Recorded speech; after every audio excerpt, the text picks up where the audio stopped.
Le Airbnb français du cloud computing. Hello à tous, c'est Kevin et on se retrouve aujourd'hui dans une nouvelle vidéo d'analyse d'un dossier spécifique, d'une crypto spécifique que je vais vous présenter tout de suite. Juste avant ça, n'oubliez pas, ce soir, premier live que l'on lance tous les lundis, tous les jeudis à 18 h, on aura un live qui durera entre 1 h 30 et 2 heures. Ce live de ce soir 18 h, dans lequel je vais à la fois vous proposer de faire du coaching en live, tous ceux qui seront présents pourront participer, ce sera des coachings que je vais offrir de 30 minutes avec chacun, où vous allez pouvoir me rejoindre sur Discord ou par appel, et on va pouvoir échanger simplement sur quelles sont vos problématiques, quels sont vos objectifs, et en fonction, quelles sont les prochaines étapes que vous allez pouvoir mettre en œuvre pour avancer dans votre investissement, dans vos investissements et votre trading. Donc n'oubliez pas, c'est ce soir 18 h et vous avez un lien dans la description pour pouvoir vous inscrire, vous préinscrire pour les coachings de trading de 30 minutes que je vais offrir à quelques personnes. Il y en aura peut-être 2 ou 3 qui passeront à chaque fois, le lundi et le jeudi. Et du coup, si vous voulez faire partie de ces personnes, vous avez juste à cliquer sur le petit Google Form qui est en bas dans la description. Vous mettez votre nom, votre prénom. Vous me notez quand vous êtes disponible, plutôt le lundi, plutôt le jeudi. Et après, vous mettez le numéro sur lequel je peux vous recontacter pour qu'on prévoie ensemble quel jour vous pourrez passer. Et du coup, nous, on est parti directement pour notre vidéo donc sur le Airbnb français du cloud computing. Si ce type de vidéo vous plaît, n'hésitez pas d'ores et déjà à vous abonner et à me le dire en commentaire. Et comme ça, je pourrais préparer d'autres vidéos sur le même style. Vous allez voir qu'elle est très riche, il y a plein de choses, et vous allez comprendre dans le détail l'intérêt de ce projet. Alors on est parti tout de suite déjà sur la partie fondamentale. Donc le projet c'est iExec RLC, donc iExec RLC, le Airbnb du cloud computing, et c'est une boîte française. Gros cocorico pour nous, parce que pour le moment, c'est le futur du cloud computing décentralisé, à la française.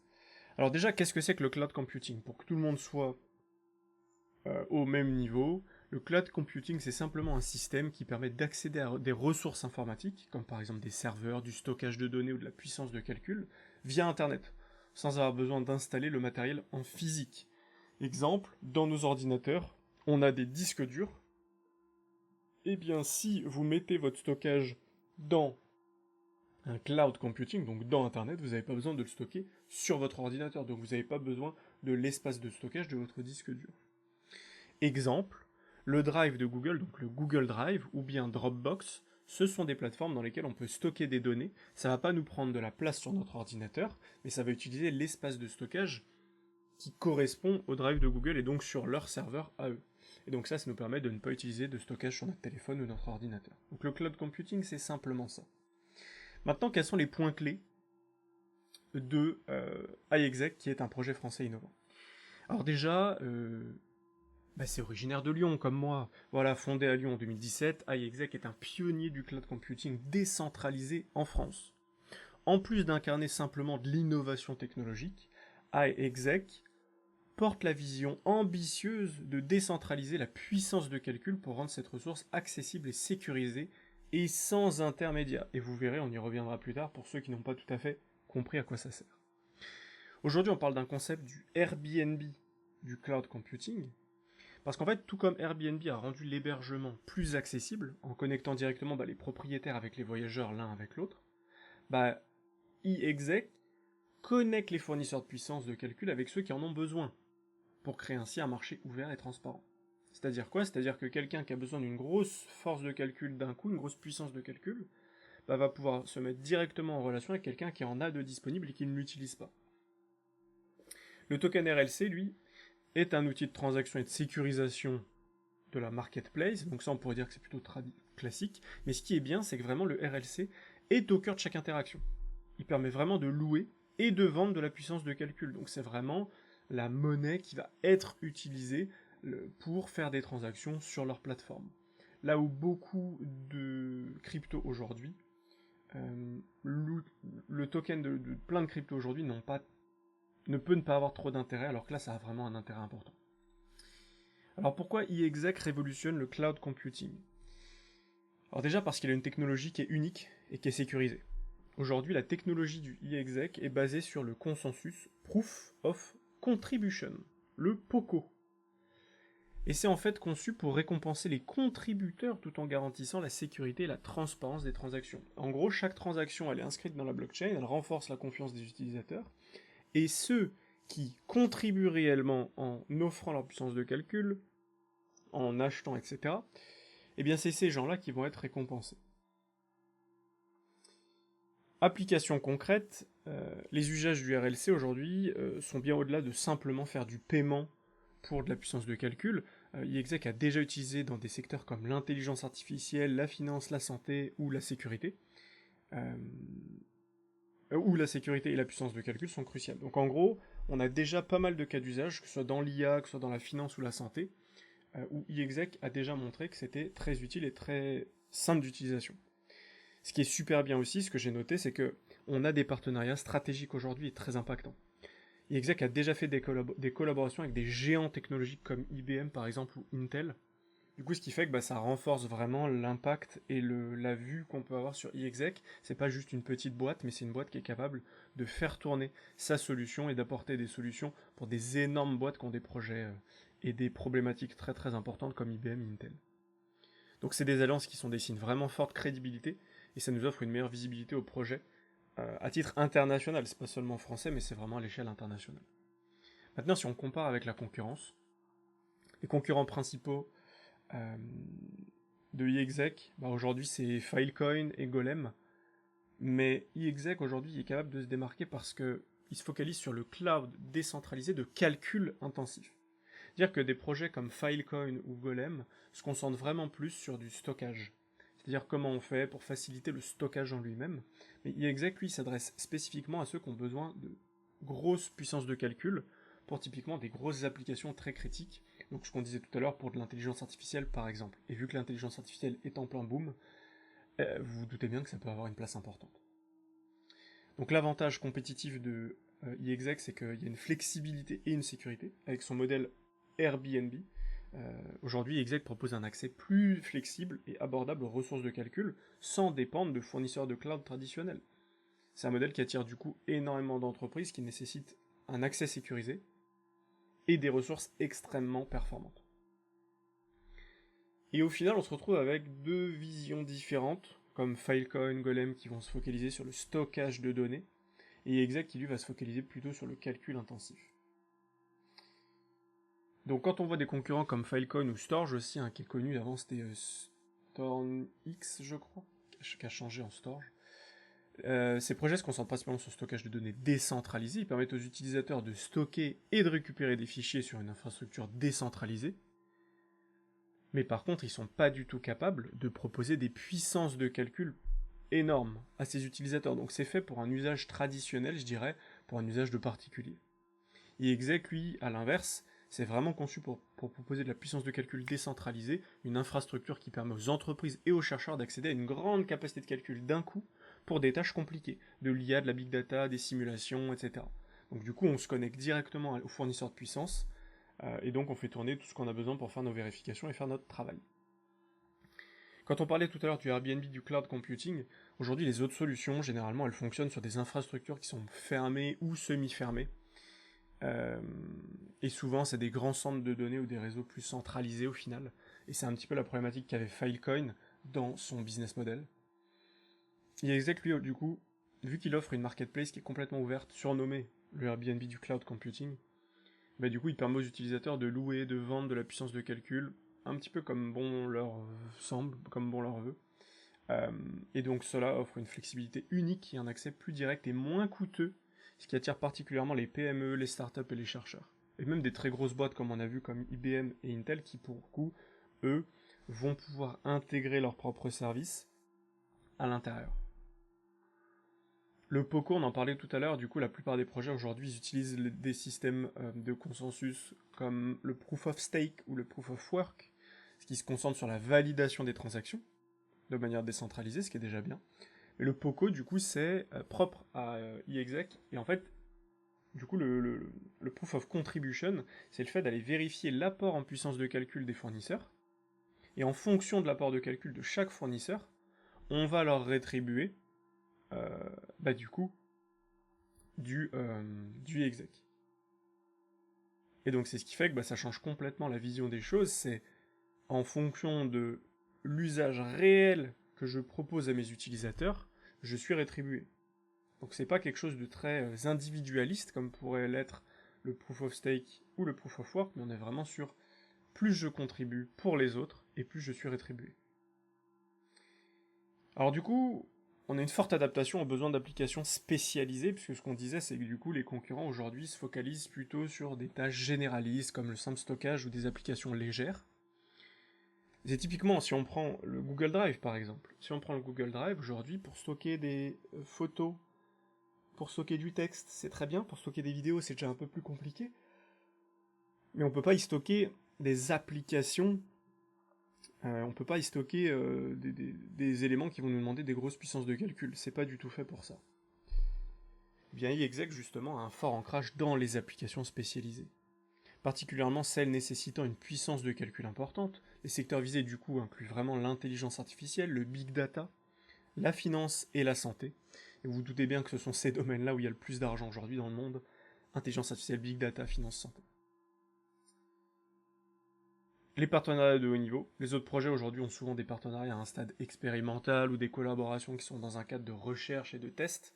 Aujourd'hui, Exec, vu qu'il a vraiment déjà des partenaires stratégiques, comme on le disait tout à l'heure, avec des géants comme IBM et Intel, iExec valide vraiment des cas d'usage réels, ils ont testé, ils ont utilisé dans des environnements professionnels et très complexes pour voir comment optimiser leurs solutions.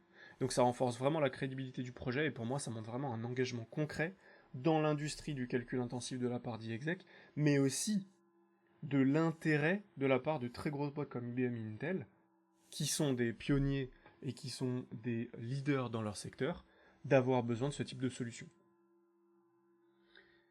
iExec, c'est aussi une flexibilité pour les développeurs, et c'est vraiment ce qui va faire que demain, le projet peut exploser. C'est que on a plein d'autres plateformes qui sont plutôt rigides, qui offrent des solutions qui sont peu personnalisées. iExec aujourd'hui propose un cadre vraiment adaptable, permettant aux développeurs d'intégrer leur propre application décentralisée, donc les fameuses dApps, directement sur la marketplace. Et donc ça signifie que si les développeurs peuvent acheter de la puissance de calcul, ils peuvent aussi y vendre leurs services, notamment via leurs dApps.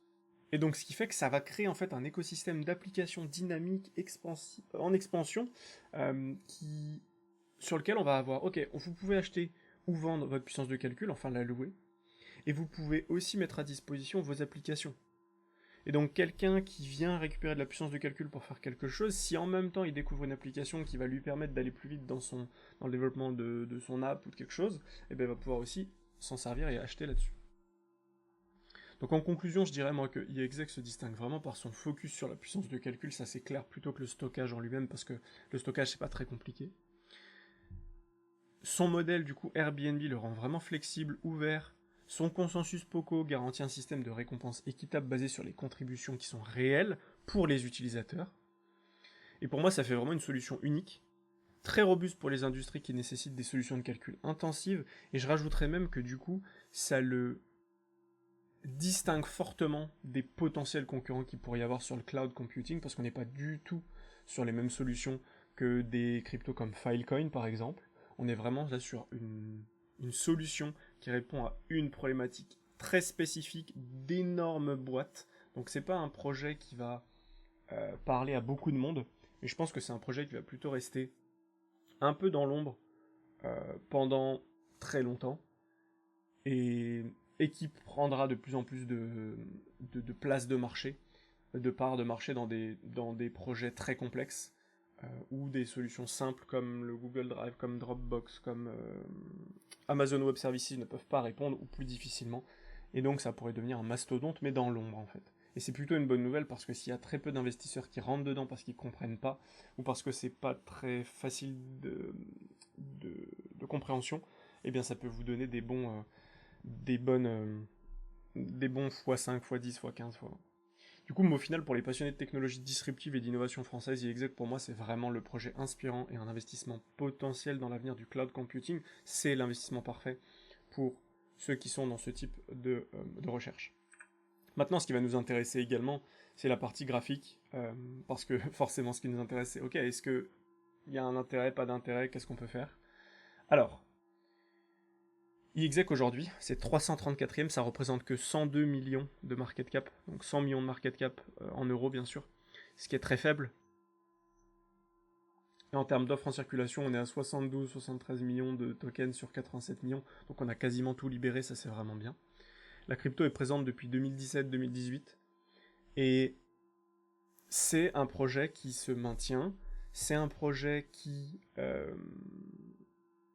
continue son développement, qui continue ses partenariats, qui continue ses recherches, et qui continue de faire son chemin, en fait, avec quelque chose de réel derrière. Donc, ce qu'on peut voir, c'est que la crypto n'a pas énormément évolué entre 2018 et aujourd'hui. Maintenant, la grande différence qu'on a par rapport à avant, c'est l'intelligence artificielle. C'est-à-dire que plus vous allez avoir des solutions d'intelligence artificielle qui vont sortir et qui vont se développer, et plus vous allez avoir besoin d'aide, donc de solutions externes, pour vous aider à développer vos projets. Et typiquement, eExec, donc le RLC, peut être un vrai booster, une vraie accélération dans la croissance et dans le développement de solutions big data, de solutions d'intelligence artificielle, finance, santé, comme on a dit tout à l'heure. Maintenant, si on regarde graphiquement parlant, dans le détail, RLC, ça ressemble à ça. Alors, il faut oublier cette mèche ici, qui est un bug graphique. Mais du coup, on a eu, si on zoome un petit peu, on a eu 2018, on a eu le pump sur les cryptos, ensuite gros bear market, temporisation, DWDW, premier pump, correction, deuxième pump, explosion. Donc ça c'est plutôt classique. Ensuite on a à nouveau eu grosse phase de bear market en 2 temps. Grosse accumulation. Premier pump, correction, comme ici. Premier pump, correction. On temporise un moment et après on explose à la hausse. Et donc là on pourrait temporiser encore un moment et exploser. Ce que je vois moi surtout c'est que si... En fait il y a 2 scénarios, de toute façon c'est pas très compliqué. Soit le BTC là il est en train de venir sur son haut de range, donc sur son ATH, il vient au-dessus de son ATH vers les 75 000, 80 000, il réintègre et on va avoir une phase de correction pendant quelques semaines, quelques mois. Et dans ce cas-là on a beaucoup de cryptos qui vont faire comme ça, qui vont corriger et qui vont aller chercher leur point bas, typiquement par ici. Ou soit, deuxième scénario, on a BTC qui va à chaque fois faire des petits pièges pour l'instant dans les prochains jours, prochaines semaines, ce qui va faire que les actifs comme ça ne vont pas beaucoup performer, voire vont même un petit peu baisser.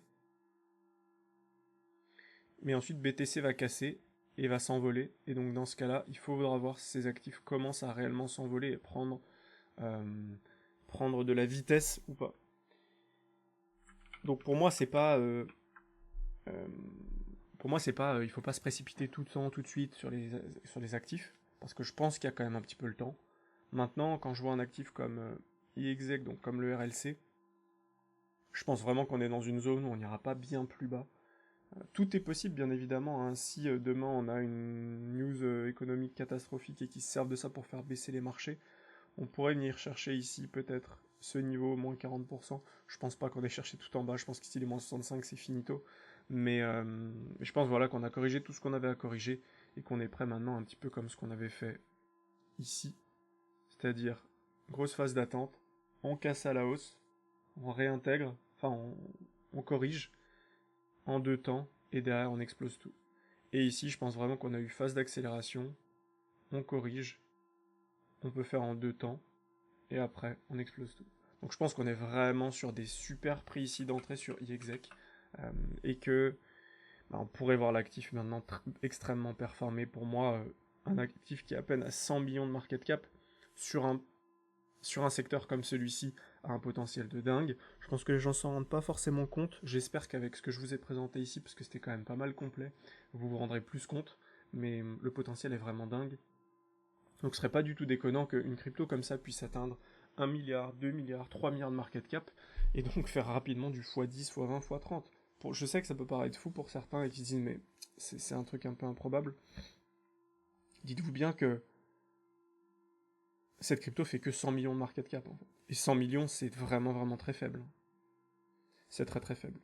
Donc ici, il serait pas déconnant qu'on ait une accélération des prix, et que globalement on ait quelque chose comme ça, tac, où on vienne au moins récupérer ici les 0,382, donc aux alentours des 6,60, Donc, par rapport à aujourd'hui, on est déjà sur à peu près un x4, x4,5. Et après, le prochain objectif, c'est les 0,68 aux alentours des 10 $. Donc je vais vous tracer ça correctement. Donc ça, c'est les premiers objectifs que l'on aurait.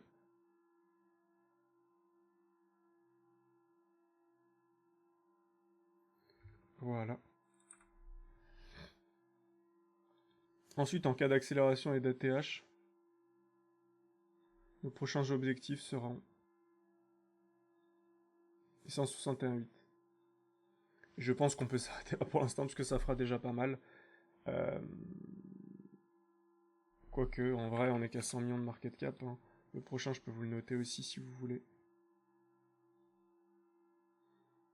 Ok. Et donc du coup ici, on aurait un prix d'achat aux alentours des 1,50, comme actuellement. Un prix de vente sur les 6,30 $, vers les 10 $, donc un peu avant, si on n'est pas trop bête, on vend un peu avant 10 $ pour éviter de faire comme tout le monde qui vont vouloir vendre à 10 $, on vend à 9,80, 9,85. Et ensuite, là, en cas d'explosion vraiment plus grande, on a des targets à 26 $ et 40 et quelques dollars, mais on n'y est pas encore pour l'instant, donc chaque chose en son temps. Je pense que déjà revenir dans la zone ici des 10 $, ce sera déjà très intéressant pour voir comment le marché se comporte. Et donc pour ça, il faudra bien évidemment zoomer en daily, parce que quand on revient dans le passé, on voit que tout a été très rapide ici, et donc globalement on a des accélérations, des mèches énormes, et derrière, grosse réjection. Et donc tant qu'on n'a pas ça sur le cours, eh bien on pourra imaginer une accélération lente pour démarrer sur iExec comme ça, et dès qu'on aura des accélérations violentes, attention aux mèches, parce que quand on a des mèches fortes sur ce type d'actif, derrière ça corrige très très fort. Donc voilà, j'espère que cette vidéo vous a plu. Si c'est le cas, n'hésitez pas à mettre un gros pouce bleu et à me dire en commentaire ce que vous en avez pensé, à vous abonner pour rater aucune des prochaines vidéos que je sors, parce que je sors des vidéos tous les jours. Et n'oubliez pas, ce soir 18 h, et puis tous les lundis et jeudis, des lives pour vous aider à vous développer dans l'investissement et le trading. Je vous souhaite une belle journée, et je vous dis à ce soir, et à très vite pour une prochaine vidéo. Ciao ciao.